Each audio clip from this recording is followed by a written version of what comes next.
안녕하세요. 가끔씩 사연 듣고 있는 30대 중반 결혼 5년차 워킹맘입니다. 남편하고는 연애 결혼을 했어요. 2년이라는 긴 연애 끝에 결혼했고 결혼한 지도 어느덧 5년이 넘었습니다. 저 어려서부터 사업하시던 아버지 덕분에 부족함 없이 자라왔어요. 연애할 때도 경제적인 어려움 하나도 없었습니다. 남편은 저와 반대로 어렸을 때는 엄청 가난하게 보냈다고 합니다.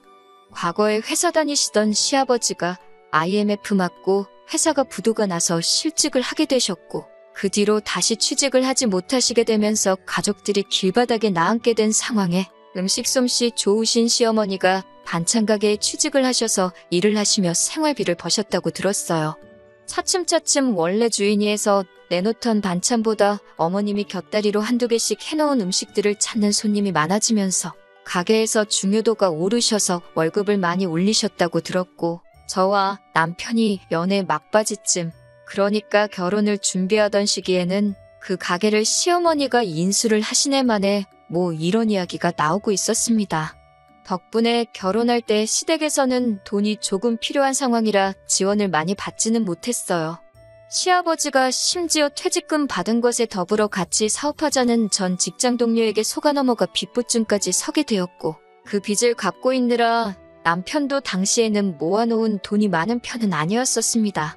그나마 다행인 건 당시 저희 부모님이 여유가 있는 편이었고 저도 모아놓은 돈이 조금 있었다는 거예요. 사랑하는 사이인데 누가 돈을 더 해오는 게 뭐가 중요한가 싶었어요.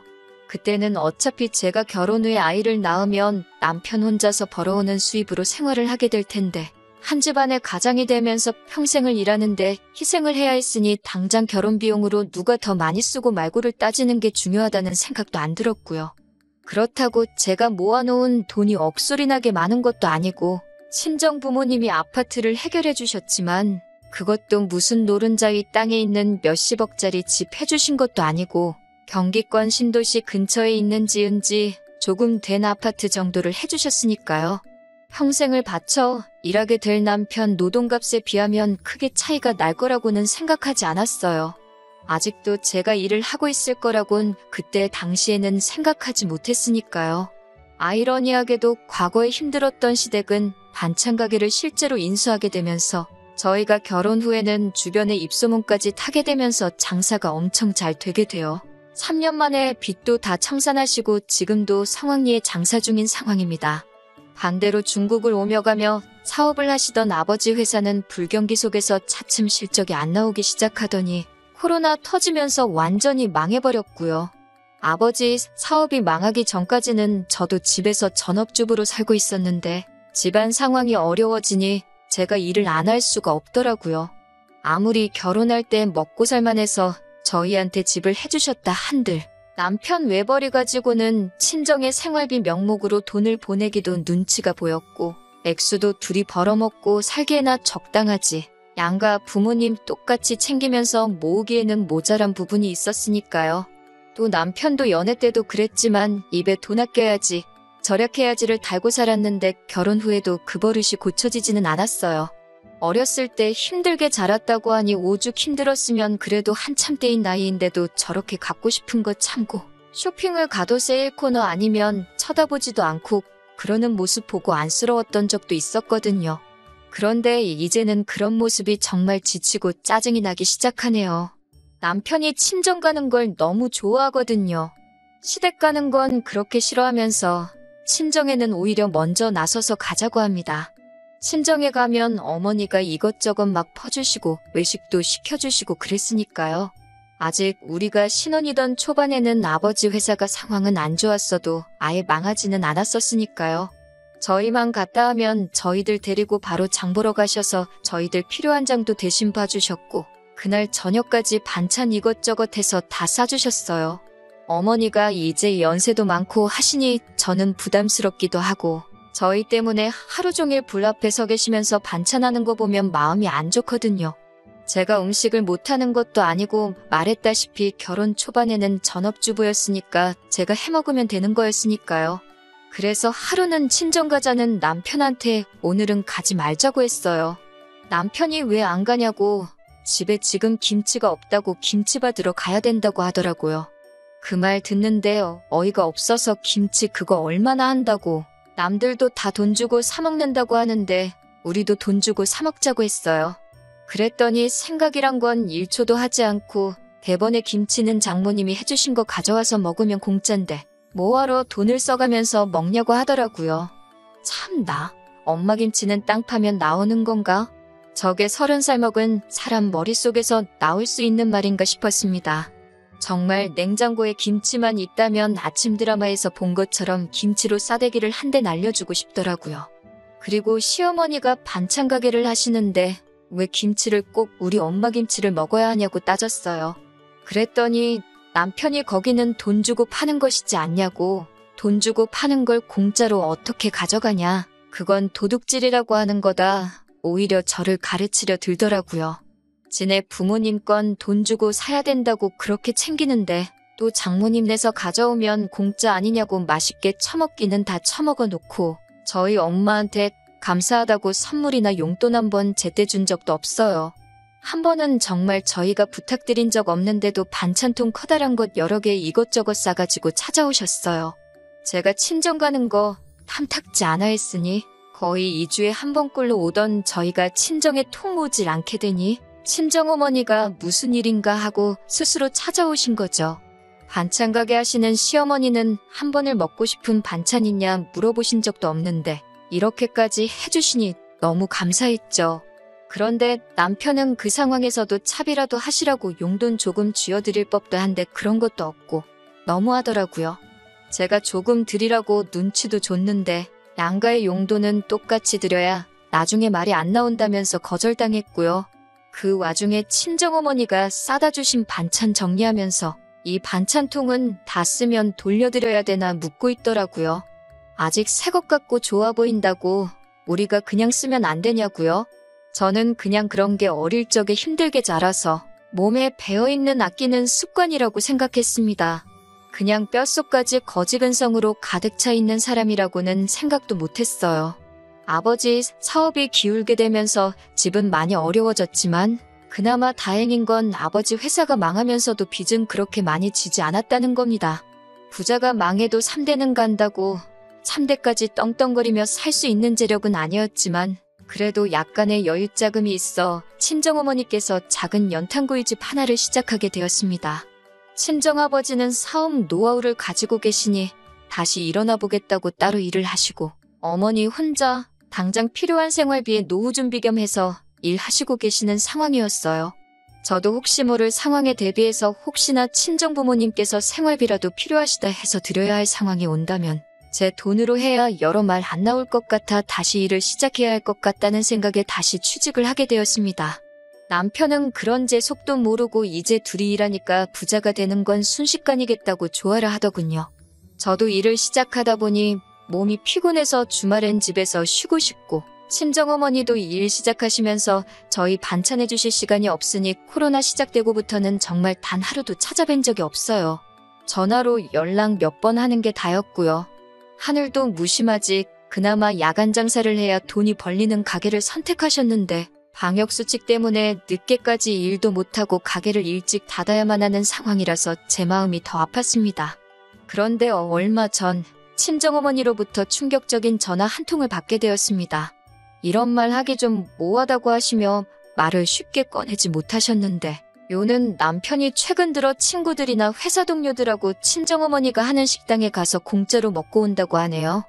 친정어머니는 처음에는 사위가 왔다고 고기도 평소 주시는 것보다 많이 주시기도 했대요. 처음에 친구랑 둘이서만 왔을 때 얼마 먹지도 않아서 그냥 가라고 한 적이 있는데 그 뒤로부터는 한 명씩 일행이 늘어나기 시작하더니 4명이서 오기 시작하고 급기야는 회사 사람들까지 데리고 와서는 2테이블에 4사람씩 나눠 앉아 8명이서 술이며 고기며 다 꺼내 먹고 나왔다네요. 당연스럽게 돈도 안 내고 그냥 간다고요. 자주 오면 일주일에 2번씩 왔다고요. 사위가 장모님이 하는 식당에서 밥 먹는 게 뭐가 문제냐 하실 분들도 있겠지만 과거에 반찬 이야기 할 때는 시어머니 반찬 가게 음식은 파는 거니까 돈 주고 먹고 집에서 살림하는 장모님이 한 반찬은 돈 안 내고 먹어도 된다는 논리를 펼치던 사람이 이제 와서 내로남불 하고 있는 거잖아요. 어이가 없었어요. 요 근래 8명이서 왔을 때는 자신있게 장모님, 계산할게요. 라고 크게 외치길래 이제부터는 돈 내고 먹으려나 해서 친정어머니도 내심 기뻤답니다. 그런데 계산한답시고 한 행동이 장모님, 여기 사위의 사랑이요. 하고 한 번 꼭 안아드리고 나왔다네요. 내야 될 돈은 안 내고 시덥잖은 애교 부리면서 가는데 이제 어머니도 더 이상 참을 수 없다고 하시면서 저한테 결국엔 연락하신 거예요. 정말 미치겠더라고요. 오죽했으면 베푸는 것 좋아하는 엄마가 나한테 전화로 이런 이야기까지 할까 싶었어요.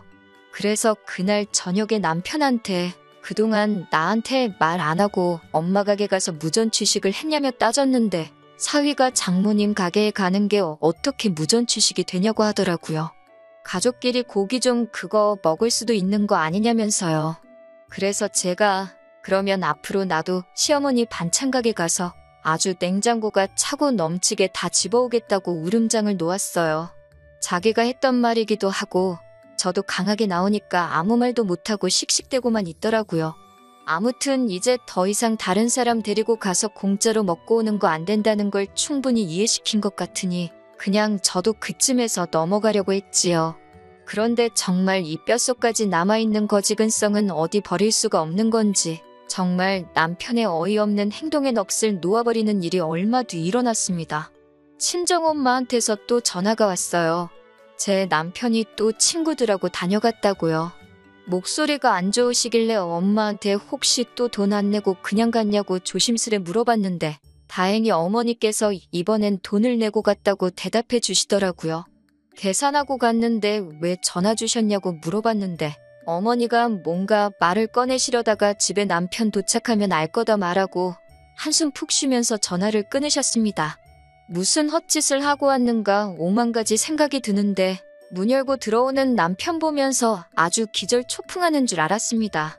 양손 가득 비닐봉지를 들고 들어오길래 뭔가 해서 봤더니 엄마 식당에 셀프바에 있는 겉절이 김치를 싸가지고 왔더라고요. 이 미친 인간아, 이걸 왜 가져오냐 소리쳤더니 이건 엄연히 셀프바에 있는 공짜를 가지고 온 거라고 그게 뭐가 문제가 되냐는 식으로 당당하게 나오더라고요. 아침 드라마에서처럼 김치 가지고 싸대기를 날리지는 못했지만 그 봉지를 뺏어서 얼굴에다가 철푸덕 던져버렸어요. 봉지가 터져서 겉절이 김치로 범벅이 된 남편이 적반하장으로 밑반찬은 자기가 낸 돈에 포함된 거 아니냐고 하면서 뭐가 문제냐고 계속 큰 소리를 치고 있더라니까요. 더 어이없는 건 나중에 엄마한테 전해 들은 건데 친구들한테도 한 봉지씩 싸줬다고 하더라고요. 온갖 생색은 다 내면서요. 겉절이가 집에서 간단하게 만들기엔 김장보다 편하지만 식당에서 하는 건 김장 못지않게 어렵거든요. 거기에 요즘 경기에 사람 쓰기도 뭐해서 정말 주방일도 엄마 혼자서 하시는데 매일같이 한 달어이씩 하시는데 그걸 공짜라고 가지고 온 거예요. 남편한테 그 길로 당장에 부동산 가서 이 집 내놓고 팔리면 그 돈 친정엄마 드릴 거라고? 그러니까 너는 다시 니네 부모님 집에 가 있던가 하라고 했습니다. 멀쩡한 우리 집을 왜 파냐고 따지길래 이 집엔 네 돈 들어간 거 하나도 없으면서 무슨 낯짝으로 우리 집이라고 하냐고 따졌어요. 우리 집이라고 부르고 이 집 지키고 싶으면 당장 시댁에 가서 이 집값의 반을 받아오라고 그렇지 않으면 이 집에서 너랑 같이 사는 것도 다 끝이라고 해줬습니다. 그제서야 남편도 사태의 심각성을 깨달았는지 저한테 제발 그렇게 하지는 말자고 살살 빌더라고요. 하지만 저는 쉽게 끝낼 생각 없었어요. 앞으로 정상적인 결혼 생활을 유지하고 싶으면 당장 시댁에 가서 집값의 반을 받아오라고 저도 끝까지 고집을 부렸습니다. 그렇게 대판 싸운 뒤로 이제 반년이 넘었네요. 방역수칙도 완화되고 이제 늦게까지 장사할 수 있어서 엄마 식당도 어느 정도 궤도에 올라왔습니다. 현재 남편은 집세 명목으로 저에게 생활비를 제외하고도 한 달에 100만 원씩 따로 입금을 하고 있어요. 앞으로 60개월, 그러니까 5년간은 계속 저에게 달마다 100만 원씩 보내기로 했습니다. 친정어머니께서 보태준 돈의 반을 채우면 그때 가서 그만 받겠다고요. 이 돈이 다 모이면 엄마한테 줄 생각이에요. 목돈이 돼서 드리면 당연히 반대하실 테니 앞으로 천천히 친정부모님께 필요한 것들 제가 찾아다가 하나씩 사드릴 계획입니다. 아직 뼛속까지 물들은 남편의 거지근성이 100%다 바뀌지는 않을 것 같아요. 처음에는 저도 시어머니 반찬 가게를 털어올까도 생각해봤는데 똑같은 사람 되는 것 같아 그건 싫고 남편을 사랑구실은 할 정도로 한번 바꿔보려고 합니다. 앞으로는 이런 어이없는 일로 싸우는 일 없이 화목한 가정이 되기를 기대하면서 오늘 저의 이야기는 여기서 이만 마치도록 하겠습니다.